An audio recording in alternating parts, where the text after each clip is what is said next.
شیعہ ہے شیعہ رہو، دیوبندی ہو دیوبندی رہو، سنی ہو سنی رہو، لیکن آپس میں لڑ کر نہ رہو، آپس میں جڑ کر رہو۔ تو یقیناً آپ کے سوال کا جواب مل گیا ہوگا۔ اور مفتی صاحب میں آپ کا شکریہ ادا کرتا ہوں۔ مفتی صاحب ایک ستارہ سریا کے متعلق کسی صاحب نے وہ ایک ویڈیو ریلیز کر دی اور اس کے بعد وہ اتنی وائرل ہوئی، وہ غالباً تو میرے خیال میں کھجور پکنے کے متعلق تھی، جی تو آپ اس کا کچھ ارشاد فرمائیں گے؟ خاص پس منظر ہے اس حدیث مبارکہ کا، بالکل ان شارٹ میں عرض کر رہا ہوں کہ دیکھیں ایک خاص پس منظر میں رسول پاک صلی اللہ علیہ وسلم نے وہ حدیث کو بیان فرمایا۔ دیکھیں اس حدیث کو اس طرح جس طرح پیش کیا جا رہا ہے اس کے بڑے خطرناک نتائج آ سکتے ہیں۔ مثال کے طور پر 17 تاریخ گزر جائے اور کورونا وائرس ختم نہ ہو تو آپ بتائیں کہاں کھڑے ہوں گے ہم؟ تو یہ بات بہت اہم ہے، اس کو ہمیں سمجھنا چاہیے کہ اگر یہ بات جو یعنی کہ اتنی لمبی چوڑی تمہید باندھنے کی کیا ضرورت ہے جو ہمارے لوگ اتنی بڑی بڑی باتیں، اگر 17 تاریخ کو اگر کورونا وائرس ختم نہیں ہوتا تو آپ بتائیں کہ منکرین حدیث جو ہیں یا حدیث طیبہ کے اوپر اعتراض کرنے والوں کو آپ ایک اور جو ہے وہ کیا کہتے ہیں جلتی پر تیل کا کام کر رہے ہیں، موقع دے رہے ہیں۔ تو یہ حدیثیں حدیثوں کو سمجھنے کے لیے آپ کو علماء حدیث کے پاس جا کر باتیں یعنی کہ کرنی چاہیے، سننی چاہیے، سمجھنی چاہیے۔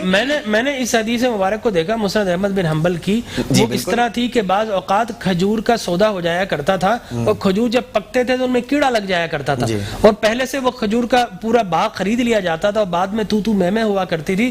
تو سرکار نے فرمایا کہ وہ سریا کا ستارہ تو اس وقت تم بے کیا کرو، اس وقت وہ سریا کا ستارہ عام طور پر اس وقت آتا تھا جب کھجور پوری طریقے سے سرخ ہو جایا کرتے تھے، ان میں سرخی آ جایا کرتی۔ تو یہ حدیث اس پس منظر میں ہے کہ جب وہ ستارہ طلوع ہو تو اس وقت تم یہ کام کرو۔ تو انہوں نے اس طرح منتخب کر دیا کسی ایک صاحب نے سوشل میڈیا پہ، اور ہم چل پڑیں گے صاحب یہ کرونا سے متعلق ہے تو یقیناً احتیاط کرنی چاہیے۔ وہ شخص جس نے اس کو کوئی نہیں جانتا، وہ اننون ہے، لیکن ہم نے پھیلانے کا سبب بنا، اس لیے یہ حدیث آئی تھی نا کہ جھوٹا ہونے کے لیے اتنا ہی کافی ہے کہ سنی بات سنی سنائی بات آگے پہنچا دے بغیر کسی تحقیق کے۔ تو سوشل میڈیا آپریٹر سے، بلاگر سے میری درخواست ہے خدا کے لیے ایسی چیزوں کو وائرل نہ کریں جو اہانت اسلام کا سبب بنے۔ ناظرین کرام ایک مختصر سا وقفہ ہے، سحری کا وقفہ، آپ بھی سحری تناول فرمائیے۔ کچھ ہی دیر میں انشاءاللہ دسترخوان پہ لوازمات لیے اور سحری کا لقمہ اور اس کی لذت و حلاوت کے لیے ہم بھی بیٹھے ہوئے نظر آئیں گے۔ ایک مختصر سا وقفہ، انشاءاللہ پھر ملاقات ہوتی ہے۔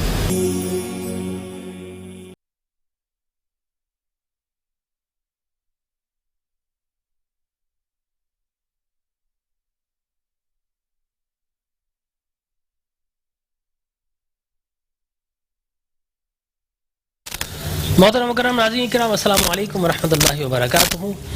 ماشاءاللہ سحری کا دسترخوان سجا ہے اور اللہ کی دی ہوئی نعمتوں سے استفادہ کر رہے ہیں، اور حضور اکرم صلی اللہ علیہ وسلم کی سنت رات کے اس پہر مسلمان ادا کر رہے ہیں۔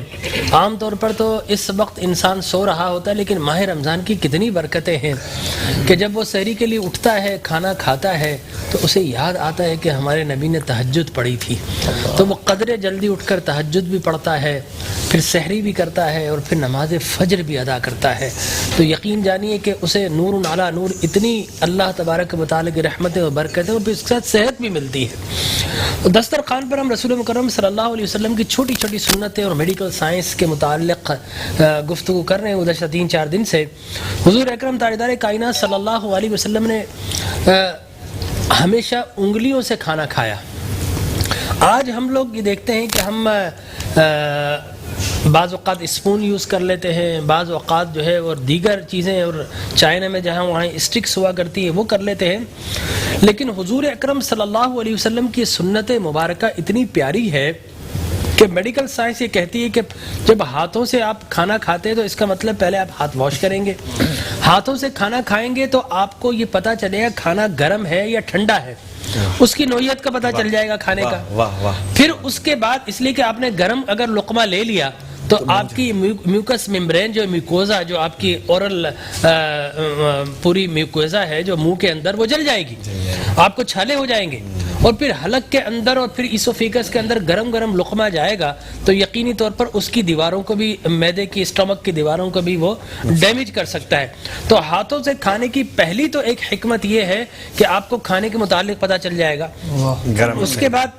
اس کے بعد دوسری حکمت یہ ہے کہ جب اب ہاتھوں سے کھانا کھاتے ہیں، ہمارے ہاتھوں کے اندر بہت سارے سینٹرز ہیں باڈی کے، آپ ایکو پنکچر کے ڈاکٹر سے پوچھیں تو بولتے ہیں کہ پورے جسم کے سینٹر یا تو آپ کی اس ہتھیلی کے اندر ہے یا آپ کے پیر کی تلوے کے اندر ہے. لہٰذا جب ہم کھانا کھا رہے ہوتے ہیں تو اس کا مطلب یہ ہے کہ ہمارے سارے وہ اعضاء جو ہماری انگلیوں کے اندر ہے، فلنجز ان کے اندر ہیں، ان کا تعلق براہ راست نظام ہاضمہ سے ہے. یہ میڈیکل سائنس تحقیق کر کے بتا رہی ہے. لہٰذا اس کا مطلب جب ہم انگلیوں سے کھائیں گے تو ہمارا ڈائجسٹو سسٹم ہے زیادہ افیکٹولی جو ہے وہ رول پلے کرے گا اور ہمارے کھانے کو ہضم کرنے کے لیے معاون و ممد ثابت ہوگا. اچھا، اس کے بعد اس کی ایک حکمت اور بھی ہے کہ رسول مکرم صلی اللہ علیہ وسلم کھانا کھا کر بعض اوقات انگلیاں چاٹ لیا کرتے تھے. ٹھیک ہے نا. اس انگلیاں چاٹنے کی بھی بڑی حکمت ہے. میڈیکل سائنس یہ کہتی ہے کہ جی انگلیاں آپ کے جتنے بھی وائٹامنس اور منرلس ہیں وہ ان انگلیوں پہ چپک جاتے ہیں. آپ نے دیکھا ہوگا کھانے کے عام طور پر آپ کے پاس جو ترئی ہے اور کڑی ہے وہ آپ کے پیٹ میں چلی جاتی ہے اور آپ کے جتنے بھی منرلس ہیں، آپ کے نمکیات ہیں، آپ کے وائٹامنس ہیں، وہ اس پر چپک جاتے ہیں. جب آپ انگلیاں چاٹتے ہیں تو اس کا مطلب ہے کہ سارے وائٹامنس جو ہے وہ آپ کے جزو غذا بن چکے ہیں. اور حضور اکرم تاجدار کائنات صلی اللہ علیہ وسلم سنت مبارکہ. اس کے بعد پھر آپ نے کہا کہ چھوٹے لقمے لو اور چبا کر کھاؤ. ٹھیک ہے نا. اور گفتگو کرو. کتنی پیاری رسول اللہ کی سنت مبارکہ. بڑے لقمے لیں گے، پتہ ہی چلے گا کہ آپ جب 4 آدمیوں کے سامنے کھائیں گے تو بڑی مشکل سے لقمہ جائے گا، وہ ایک بے ادبی ہوگی. ہمارے یہاں تو بڑا عجیب و غریب معاملہ ہے کہ اکثر آج کل جو ہے بے ادب پر بات کر رہے ہوتے ہیں، لیکن جو ہے حضور اکرم یہ ایک جملہ آ گیا. حضور اکرم صلی اللہ علیہ وسلم نے کھانے کے آداب میں بتایا چھوٹے لقمے لو، سلیقہ پتہ چلے گا، تمہیں پتہ چلے گا تمہاری شخصیت کیسی ہے، تمہارا وقار کیسا ہے. اور ٹھہر ٹھہر کر کھانا کھاؤ، گفتگو اچھی کرو. اچھی گفتگو کرنے سے کیا ہوتا ہے کہ ہماری پیرا سمپیتھٹک ایک اسٹیمولیشن ہے 2 طرح کی، سمپیتھٹک اور پیرا سمپیتھٹک. سمپیتھٹک اسٹیمولیشن یہ ہوتی ہے کہ آپ کو کوئی ڈر ہے، خوف ہے، کوئی حملہ کرنے والا، آپ غصے سے تھر تھر کانپ رہے ہوتے ہیں یا خوف سے کسی کا پیشاب خطا ہو گیا. یہ سمپیتھٹک اسٹیمولیشن ہے، انسان کو الرٹ کرتی ہے. پیرا سمپیتھٹک اسٹیمولیشن انسان کو کام اور پیسفل کرتی ہے، پرسکون رکھتی ہے. جب کھانے کے دوران آپ اچھی گفتگو کریں گے پیرا سمپیتھٹک اسٹیمولیشن زیادہ ہوگی. اس کے نتیجے میں آپ کا جو ڈائجسٹو سسٹم ہے، آپ کا ہیپیٹک، لیور کا، جگر کا سسٹم ہے، پینکریاز ہے، یہ پوری طریقے سے افیکٹولی کام کریں گے اور اللہ تبارک و تعالی کھانے کو جزو بدن بنانے کے لیے آپ کا یہ سمپیتھٹک اسٹیمولیشن رسول اللہ کی سنت جو ہے بہت بڑے ہتھیار کے طور پر آپ کی مدد کرتی ہے. اور چھوٹے بڑا لقمہ جو آپ فرما رہے ہیں جی تو اس سے یہ بھی نکل سکتا ہے ڈاکٹر صاحب کہ یعنی کہ جب بڑا لقمہ لیں گے تو آپ کا چہرہ جو ہے وہ بگڑ جائے گا اور سامنے والا جو دیکھنے والا رسول پاک کتنا خیال رکھتے ہیں کہ میرے امتی کا جو ہے چہرہ کسی کے سامنے بگڑا ہوا بھی نہ ہو. کیا بات ہے، کیا بات ہے، سبحان اللہ. بڑی اور لیکن ایک بات اور بتاؤں میڈیکلی، آپ بڑا لقمہ لیں گے تو آپ یاد رکھیے کہ آپ کے نظام ہاضمہ میں، آپ کے ایسوفیگس میں، آپ کے اسٹومک میں، آپ کی ڈیوڈینم میں، آپ کی ہیلیم میں کسی بھی جگہ پر دانت نہیں ہے. دانت اللہ نے منہ میں دیے ہیں. بڑا لقمہ لیں گے تو چوئنگ صحیح نہیں ہوگا، آپ اس کو اچھی طریقے سے چبا نہیں پائیں گے. کچھ آپ نگل لیں گے، کچھ آپ چبا لیں گے. اس کا نتیجہ یہ نکلے گا کہ اب میدا جو ہے اس کو پوری طریقے سے گرائنڈ نہیں کر پا رہا، اس لیے کہ چبی ہوئی چیز نہیں آئی ہے. اس کا نتیجہ یہ نکلتا ہے کہ آپ کو ڈکاریں آئیں گی، آپ کو بدہضمی ہوگی اور بعض اوقات جو ہے گٹ موومنٹ زیادہ بڑھ جاتی ہے تو ڈائریا انسان کو ہو جاتا ہے. لہٰذا چھوٹے لقمے لیں، چبانے میں آسانی ہوگی، ہضم کرنے میں آسانی ہوگی. تو رسول اللہ نے 14.5 صدیاں قبل اپنی امت کو جو تعلیم فرمایا تھا، آج میڈیکل سائنس رسول اللہ کی عظمتوں پر خطبے پڑھتی ہوئی نظر آتی ہے. ٹھیک ہے نا. اور ہمیں ویسے رہنا بھی ایسے ہی چاہیے جس طرح ہماری زبان جو ہے وہ دانتوں کے درمیان ہے، تو ہمیں بھی اپنے دشمنوں کے درمیان ایسے ہی رہنا چاہیے کہ دانت ہمیشہ پکڑنے کی کوشش کرتی ہے لیکن زبان کو پکڑ نہیں پاتی. نہیں، یہ بھی ہے کہ بڑا لقمہ لیں گے تو زبان بھی دانتوں کے بیچ میں آ سکتی ہے. ٹھیک ہے نا. اور پھر حضور اکرم صلی اللہ علیہ وسلم کی ایک بڑی پیاری سنت ہے کہ آپ نے فرمایا کہ جب کھانا کھاؤ تو چبانے کی آواز نہ نکالو. جی. ٹھیک ہے نا. اس لیے کہ آپ جب چپ چپ کر کے کھاتے ہیں تو اس کا مطلب یہ ہے کہ آکسیجن بھی آپ کے اسٹمک میں جا رہی ہے. آکسیجن کی ضرورت ہے آپ کے پھیپھڑوں کو، آپ کے اسٹمک کو، معدے کو آکسیجن کی ضرورت نہیں ہے. جب آپ چپ چپ کر کے کھاتے ہیں تو اس سے جو ہے دوسرے والے کو ایک برا تاثر بھی جاتا ہے, آواز نکالتا ہے, بولتا ہے کس طرح کھا رہا ہے, یہ چپ چپ کھا رہا ہے. تو انسان جانوروں کی خصلت ہے, انسان تو بڑے تحمل کے ساتھ ٹھہر ٹھہر کر گفتگو کر کے کھائیں. اگر آپ اس طرح کھائیں گے تو اس کے نتیجے میں اسٹومک کے اندر آکسیجن جائے گی, فلنس ہو جائے گی, اور پوری طریقے سے جو وہ اپنا کام کرنا چاہتا تھا معدے کا وہ نہیں کر سکے گا. لہٰذا حضور اکرم صلی اللہ علیہ وسلم کی جتنی بھی تعلیمات ہے آج میڈیکل سائنس الحمدللہ اس کی تصدیق کرتی ہوئی نظر آتی ہے. اور میں تو یہ کہوں گا کہ پورا, اگر میں آگے چل کر آپ کو بتاؤں کہ دیکھیے قرآن, بائبل اور سائنس, ٹھیک ہے نا, اس موضوع کے اوپر ایک کتاب آئی ڈاکٹر موریس بیکائی کی, ٹھیک ہے نا. اس نے وہ faculty of physics French university کا جو ہے وہ پروفیسر فیکلٹی کا, اس کو خیال آیا کہ میں یہ جانوں کہ بائبل کے اندر کتنی سائنس موجود ہے. بولتا میں نے بائبل کا فرینچ ورژن لیا اور اس کو دیکھنا شروع کیا کہ جو فزکس ہے آج کی بایولوجی ہے, جو آپ کی ایسٹرولوجی ہے, جو آج کی ایسٹرونومی ہے, وہ آج کی جو ہیومن بایولوجی ہے, وہ کتنی جو ہے بائبل میں موجود ہے. تو بولتا میں پڑھتا رہا, پھر بالآخر مایوس ہو گیا اور میں نے الگ رکھ دیا کہ بائبل کا سائنس سے کوئی تعلق نہیں ہے. تھوڑے دن کے بعد مجھے خیال آیا تو میں نے کسی سے پوچھا, اس نے بولا قرآن بھی پڑھو دیکھو. تو بولتا میں نے قرآن کا فرینچ ورژن بڑی مشکل سے ملا, پھر میں نے تطبیق کرنے کی کوشش کی, پھر باقاعدہ میں نے عربی سیکھی اور ان کے مختلف معنی دیکھے لغت سے, اور اس کے بعد پھر میں نے سائنس کو سامنے رکھا. تو وہ کہتا کہ میں اس نتیجے پر پہنچا ہوں کہ سائنس جو ہے پیچھے پیچھے چل رہی ہے, قرآن اس کے آگے آگے چل رہا ہے. الحمدللہ. تو قرآن تو ہر دور کا امام ہے, رسول اللہ ہر دور کے معلم ہے. تو یقینی طور پر انشاءاللہ ناظرین کرام آئندہ بھی آپ کو میڈیکل کی کچھ چیزیں میں ضرور بتاتا رہوں گا, لیکن حضور اکرم تاجدار کائنات صلی اللہ علیہ وسلم کی ایک ایک سنت بڑی پیاری ہے. مفتی صاحب آپ کیا فرمائیں گے اس کے متعلق؟ بے شک وہ ڈاکٹر موریس بیکائی کی جو بات آپ نے فرمائی, اس میں وہ جملہ اس نے بڑا زبردست کہہ دیا. کہا کہ جب میں فرینچ زبان میں جب میں دیکھ رہا تھا قرآن کریم کو, تو بہت سے سائنس کے جو چیزیں تھیں وہ واشگاف نہیں ہو رہی تھی, کیونکہ ترجمہ جب کرتے ہیں ترجمے کے اندر وہ چیزیں رہ جاتی ہیں. لیکن کہا جب عربی زبان میں نے سیکھی تو کہا کہ فرینچ زبان سے کہیں زیادہ مجھے عربی زبان سیکھنے کے بعد قرآن کریم میں سائنسی پہلو نظر آئے. نبی پاک صلی اللہ علیہ وسلم کی جو سنت ادا ہے, دیکھیں اللہ تبارک و تعالیٰ نے دنیا میں تمام چیزیں پیدا کی. اب اس میں کچھ اچھی چیزیں بھی ہیں, کچھ خراب چیزیں بھی ہیں. اب بہت آسان طریقہ ہے, کوئی انسان اگر چاہتا ہے کہ وہ اپنی زندگی آسان کرنا چاہتا ہے تو اسے چاہیے کہ رسول پاک صلی اللہ علیہ وسلم کے سنت مبارکہ کے مطابق زندگی گزارے.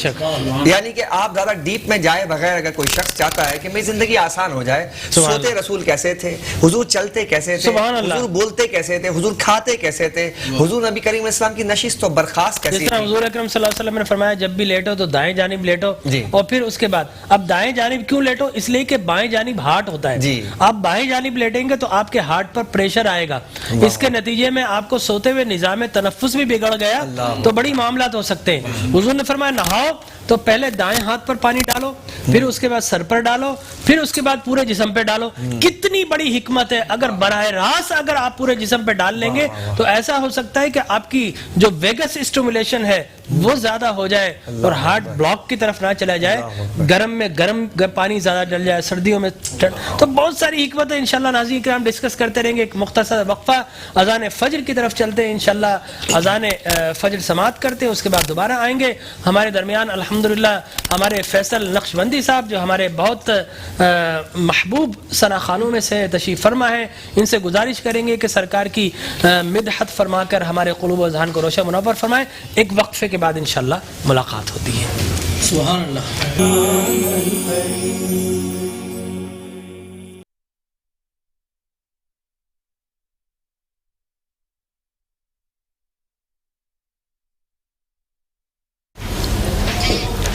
السلام علیکم ورحمۃ اللہ وبرکاتہ. ناظرین اکرام, ایک مرتبہ پھر نور سحر میٹرو ون ٹی وی کی خصوصی سحری نشریات اور ہمارے معزز علماء ذی وقار یہاں پر تشریف فرما ہے, اور ہمارے محترم فیصل نقشبندی صاحب تشریف فرما ہے. ہمارے ایک دوست ہیں عابد صاحب, انہوں نے بڑی محبت کے ساتھ فرمائش کی اور غالباً وہ پہلے بھی کر چکے ہیں کالز, اب پھر کال کر رہے ہیں. تو میں درخواست کروں گا فیصل بھائی سے کہ اس سے پہلے کہ ہم اذان فجر کی طرف جائیں اور وقت ہو, ایک نعت رسول مقبول صلی اللہ علیہ وسلم. حضرت ادیب رائے پوری رحمۃ اللہ علیہ کی نعت شریف. جی جی ماشاء اللہ, کیا بات ہے, واہ واہ. تمہاری یاد نے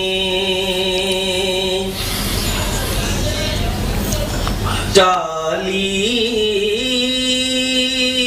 ہے مشکلیں کیا کیا، تمہاری یاد نے، تمہاری یاد نے ٹالی ہے مشکلیں کیا کیا، تمہارے ذکر سے پائی ہے رفعتیں کیا کیا، تمہارے ذکر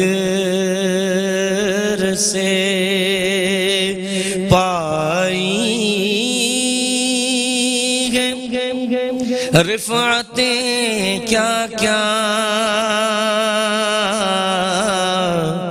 تمہاری یاد نے، بس ایک رات کا مہمان بنانے کو،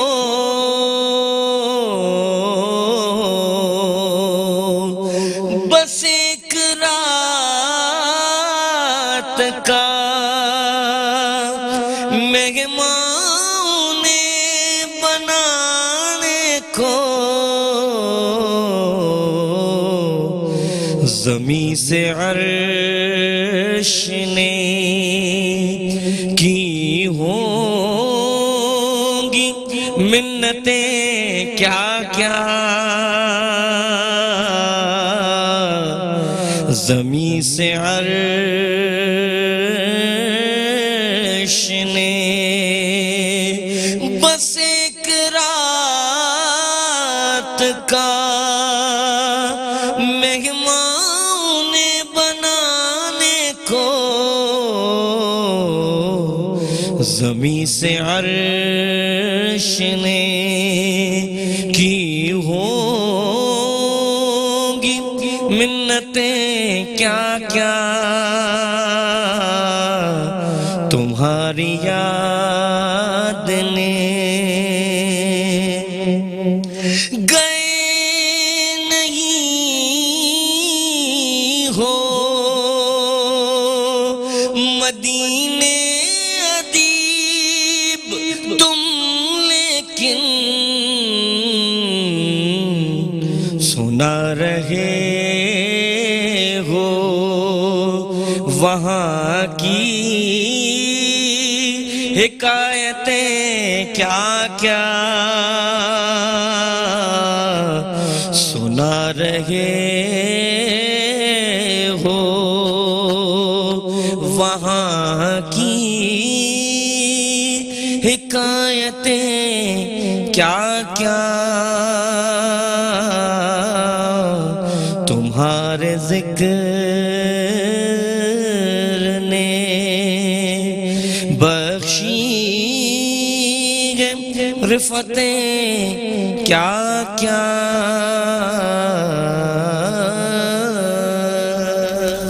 سبحان اللہ، ماشاءاللہ ماشاءاللہ، کیا زبردست کلام پڑھا آپ نے ماشاءاللہ. مفتی صاحب میں آپ کی جانب آؤں گا کہ بریک پر بلکہ سحری سے پہلے ہم گفتگو کر رہے تھے امانت و دیانت کی، تو کیا پہلی امانت کی درس کا کیا ماں کی گود نہیں ہوتی؟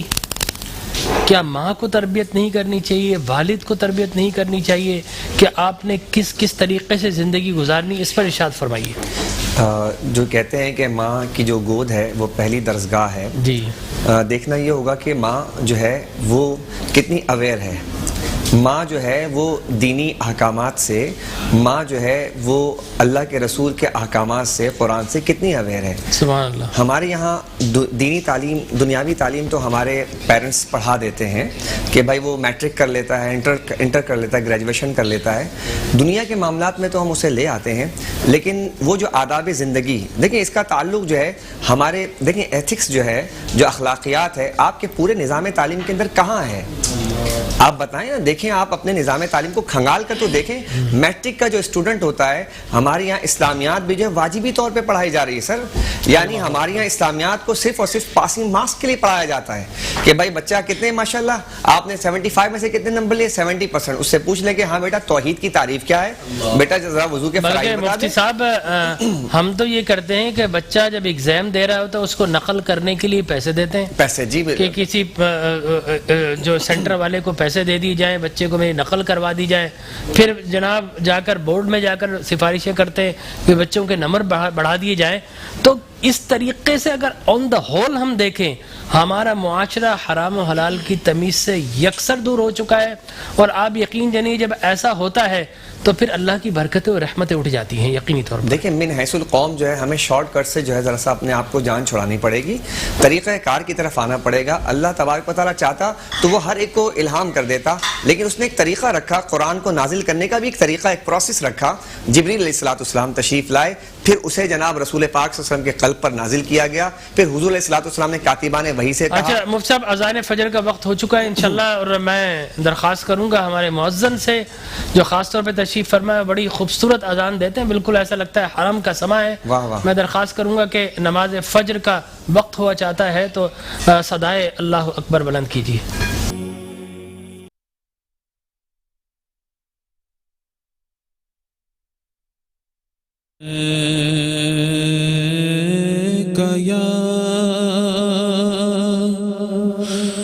رسول اللہ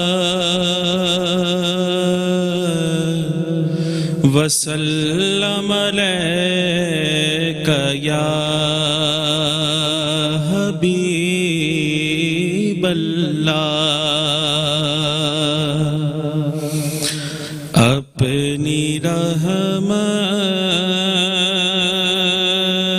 کے سمندر میں اتر جانے دے، اپنی رحمت کے سمندر میں اتر جانے دے. بیٹھے کانا ہوں ازل سے، بیٹھے کانا ہوں ازل سے، مجھے گھر جانے دے. اپنی رحمت کے سمندر میں اتر جانے دے. خواہش ذات بہت ساتھ دیا ہے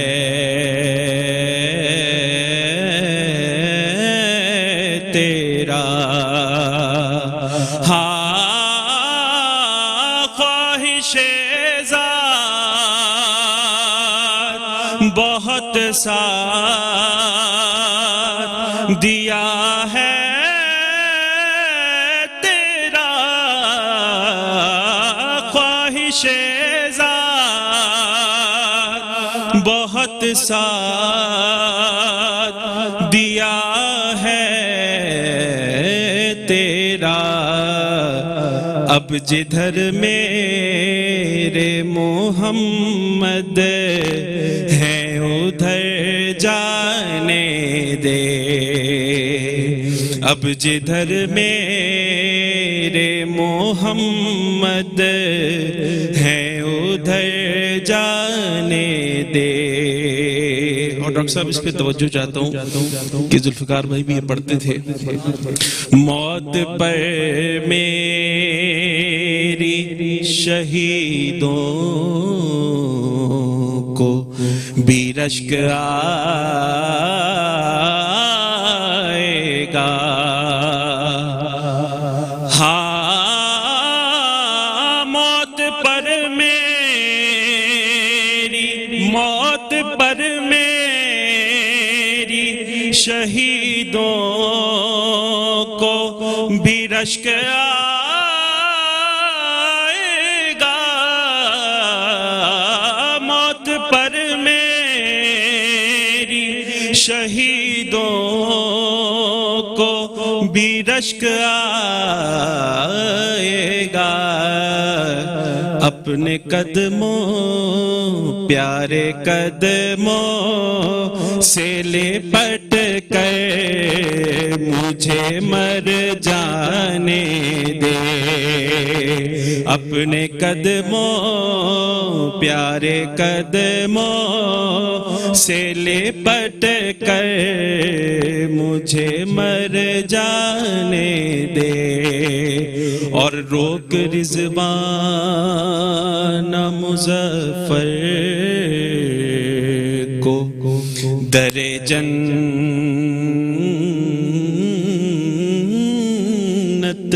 پر. ہاں روک رضوان مظفر کو در جنت پر. روک رضوان مظفر کو در جنت پر. یہ محمد کا ہے منظور نظر جانے دے. یہ محمد کا ہے منظور نظر جانے دے. شہریار اسلم صاحب گلہائے عقیدت نچھاور کر رہے تھے، اور ماشاءاللہ جب یہ پڑھتے ہیں تو ایسا لگتا ہے کہ ذوالفقار حسینی صاحب کا رنگ ان میں چھلک رہا ہے. اور یقیناً میں دعا کروں گا جو گرفت تھی اور جو ان کا پڑھنے کی جو مٹھاس تھی وہ بھی اللہ تبارک و تعالیٰ آپ کو عطا فرمائے. انداز ہے لیکن ابھی ان تک پہنچنے میں بڑا وقت لگے گا. اللہ ایسے نابغے روزگار لوگ جو ہے کم ہی پیدا کرتا ہے، جیسے ذوالفقار بھائی کو پیدا کیا. ماشاءاللہ کیا خوبصورت اور سریل نعت خوات ہیں، لیکن آپ جب پڑھتے ہیں تو ان کی یاد ضرور آتی ہے. مفتی صاحب میں آپ سے درخواست کروں گا کہ بلکہ محمد علی صاحب، علامہ صاحب، میں آپ کی طرف آؤں گا کہ ایک مثالی ماں کو کیسا ہونا چاہیے. اسلام میں ہمیں بہت سی معزز خواتین نظر آتی ہیں جنہوں نے بچوں کی ایسی تربیت کی ہے، امانت ہو، عدالت ہو، دیانت ہو، شجاعت ہو، شہامت ہو، سخاوت ہو، سیاست ہو، تجارت ہو، زندگی کا کوئی شعبہ ہو، جہاں پر وہ جاتے ہیں اس شعبے کو بھی معراج عطا کر دیتے ہیں. تو ایسی مثالی ماؤں کے متعلق میں چاہوں گا آپ ضرور بتائیں، اور مخدومہ کائنات کی کیا شان ماشاءاللہ. ڈاکٹر صاحب بالکل آپ نے فرمایا کہ بچے کی پہلی تربیت گاہ جو ہے وہ ہے ماں کی آغوش. اور موامر کائنات علی بن طالب علیہ السلام کا ایک قول ہے کہ اپنے لیے بیوی نہ بلکہ اپنے بچے کے لیے ماں تلاش کریں. واہ. اس لیے ماں کو تربیت گاہ قرار دیا گیا کہ قرآن میں جو ہماری کیفیت بیان ہوئی، بسم اللہ الرحمن الرحیم، اخرجکم من بطون امہاتکم لا تعلمون شیئا. ہم نے جب تمہیں تمہاری ماؤں کے شکموں سے باہر نکالا، لا تعلمون شیئا، تم تو کچھ جانتے ہی نہ تھے. اب جب کچھ نہیں جانتے تھے تو ڈائریکٹ تو درسگاہ میں نہیں بھیجا جائے گا. ابتدائی ایام جو ہے وہ ماں کی تربیت گاہ، ماں کی آغوش اس کی تربیت گاہ بنے گی. اگر ماں تربیت یافتہ ہے تو وہ اوصاف، وہ تربیت اس میں بچے میں یقیناً منتقل ہوگی. اگر ماں ہی تربیت سے آ رہی ہے بے شک تو پھر بچے میں کہاں سے وہ اوصاف اپنے. کیا بڑی خوبصورت بات کی.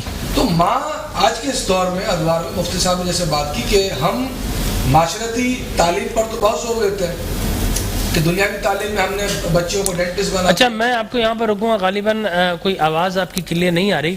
انشاءاللہ اس مسئلے کو حل کرتے ہیں. ٹیکنیکل فالٹس آ جاتے ہیں اور یہ بھی لائیو ٹرانسمیشن کا ایک حسن ہے یقینی طور پر. مفتی صاحب میں یہی سوال آپ کی خدمت میں اور آپ کی بارگاہ میں لے کر جاؤں گا, آپ کیا جواب دیں گے؟ رات کے یہ پچھلے پہر میں اور جو ہے آخری ساعتیں ہیں جب بالکل رات گزر رہی ہے, میں حضرت سیدہ آمنہ کا تذکرہ کروں گا. ابا کا مقام ہے اور آخری لمحات ہیں. وہ تاریخی جملہ جو آقا دو جہاں صلی اللہ علیہ وسلم 6 برس کے ہیں, اور وہ ماں کیا کہتی ہے؟ ماں کہتی ہے کہ میں جا رہی ہوں دنیا سے, لیکن میں پیچھے ایک ایسی اولاد چھوڑ کر جا رہی ہوں, وذکر باقین, کہ میرا ذکر باقی رہے گا. جب جب محمد عربی کو یاد کیا جائے گا, سیدہ آمنہ کائنات کو بھی یاد کیا جائے گا.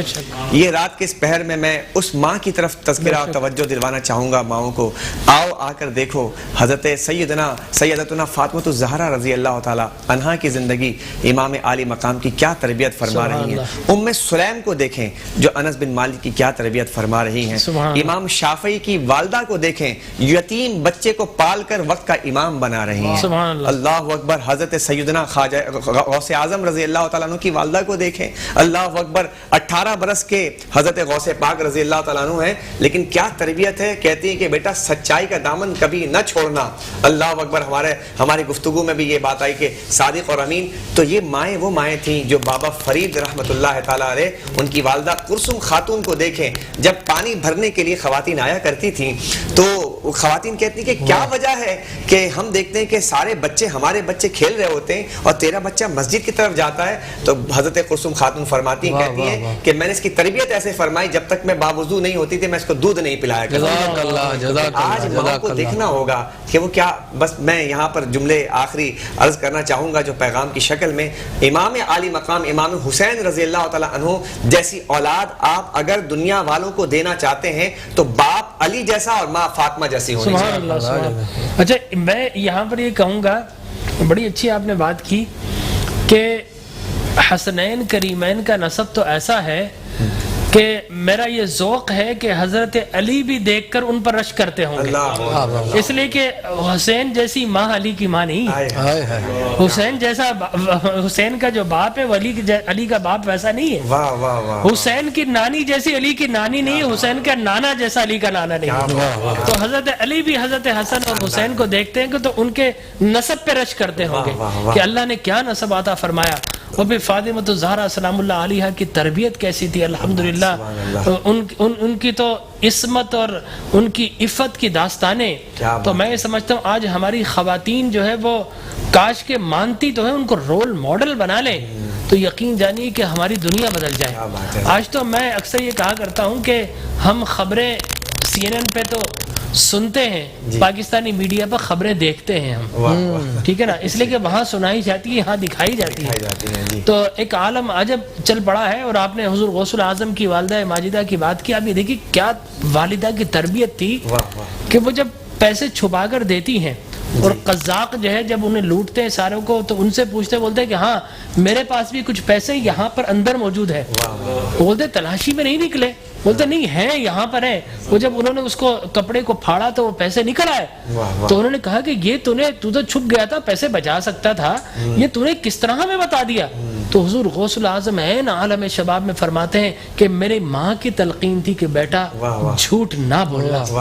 تو وہ چور یہ کہتے ہیں اسے ماں کی تلقین یاد ہے, ہمیں رب کی تلقین یاد نہیں ہے, ہمیں نبی کی تلقین یاد نہیں ہے. تو وہ 40 چور تائب ہو جاتے ہیں اور پھر بعد میں اللہ کے ولی بن جاتے ہیں. تو یقینی طور پر ماؤں کی جو تربیت ہے وہ اولاد کی زندگی میں کلیدی رول رکھتی ہیں, اور آئندہ جا کر پھر وہ صداقت اور امانت کے پیکر بننے ہیں یا پھر وہ بددیانتی کے اسفل سافلین کے گڑھے میں گرنا ہے. یہ ماں کی تربیت. کیا ڈاکٹر صاحب آپ نے جو والدہ کا ذکر کیا سید حضرت غوث پاک کے, ان کے والد محترم, کیونکہ ہمارا موضوع یہی چل رہا تھا, ایک باپ سیب کھاتا ہے اور مخالف سمت سے آتا ہوا سیب ہے, لیکن وہ مالک کی اجازت کے بغیر کھایا گیا ہے, حالانکہ وہ کھا سکتا تھا کہ بھوک لگی تھی بھائی ایک چیز ہے زمین پر پڑی تھی, لیکن کیونکہ وہاں بھی تربیت موجود تھی وہ سیب کھانے, کیونکہ سیب آپ تو ماشاءاللہ ڈاکٹر آپ فقہاء کرام تو بولتے ہیں زمین پر کوئی کسی چیز پڑی مل گئی تو اس کی جی, تو وہ کھانے کے بعد بھی دل میں خیال آیا کہ ابھی اسے خون بننے میں کچھ لمحے ہیں, تو آپ فوراً اس سے قبل کہ آپ وہاں گئے اور جانے کے بعد اس کے مالک کو تلاش کیا اور کہا کہ میں نے آپ کے اس باغ سے ایک پھل گرا تھا اور وہ میں نے آپ کی اجازت کے بغیر کھا لیا, تو آپ اگر چاہیں تو آپ اس کے پیسے لیں یا جو سزا مقرر کرتے ہیں آپ کر لیں. تو وہ بھی ماشاءاللہ زیرک لوگ, کیونکہ دیکھیں بڑے لوگوں کو بڑے لوگ ہی پہچانتے ہیں, تو لہذا انہوں نے پہچانا اور پہچاننے کے بعد جو عقد ہوا اس کے بعد قدر تو جوہری کو ہوتی ہے نا. جی ہاں, تو باپوں کو بھی دیکھنا ہوگا کہ وہ گھر میں مال جو لے کر آ رہے ہیں وہ انرجی ہوتی ہے جو ہمارے پورے گھر کو چلاتی ہے. اگر انرجی وہ کسی کا دکھ لے کر آئے, کسی کا دل دکھا کر آئے, کسی کا مال دبا کر آئے, تو وہ کنورٹ ہو جاتی ہے اناج کی شکل میں. اگر آپ پیسہ لے کر آئے تھے دل دکھا کر, تو آپ نے وہ روٹی جو پکائی ہے اس روٹی کے ساتھ وہ دکھ بھی ہوگا, درد بھی ہوگا, جب پیٹ میں جائے گا تو کہیں نہ کہیں وہ بیماری کی شکل ضرور اختیار کرے گا. بے شک بے شک بے شک بے شک. محمد علی صاحب میں آپ کی طرف آتا ہوں, آپ یہ بتائیے کہ فی زمانہ آج ہم جس کیفیت سے گزرے, لاک ڈاؤن کی کیفیت ہے اور ڈسٹینسنگ کی بات کی جا رہی ہے, مساجدیں بالکل کم نمازی وہاں پر جا پا رہے ہیں, امام بارگاہوں کی بھی یہی صورتحال ہے, تو ایسی کیفیت کے اندر ہم ہر فرد کی کیا ضرورت ہے؟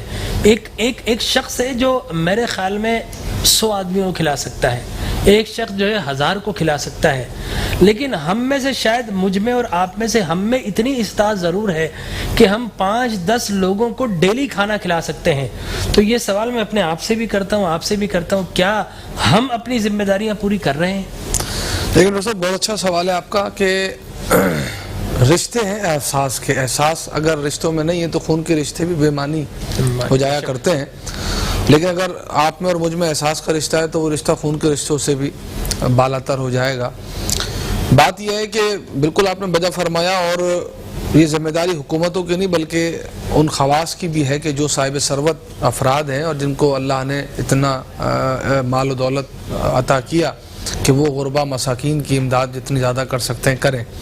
جس طرح سے میں یہ کہنا چاہ رہا ہوں کہ حکومت یہ اعلان کر دے کہ 3 ماہ کے لیے جو لاک ڈاؤن ہوا یا 2 مہینے سے ہو رہا ہے, تو ایسا کیجئے کہ صاحب ہم آپ کے سارے جرائم معاف کر دیں گے, آپ 3-4 مہینے کے لیے پاکستان کے غربا اور یتامہ مساکین کے لیے اتنا راشن دے دیں, آٹے والا اتنا آٹا دے دیں, چینی والا اتنی چینی دے دیں, آئی پی ایس والا اتنی بجلی دے دیں, تو کیا ان کو اس طریقے سے ان سے مال واپس نہیں لیا جا سکتا؟ میرے خیال میں یقیناً حکومت کے پاس تو کوئی نہ کوئی ایک کرائٹیریا تو ہوگا کہ جس پر وہ ورکنگ کر کے اس سمت جو ہے وہ کام کر سکتے ہیں.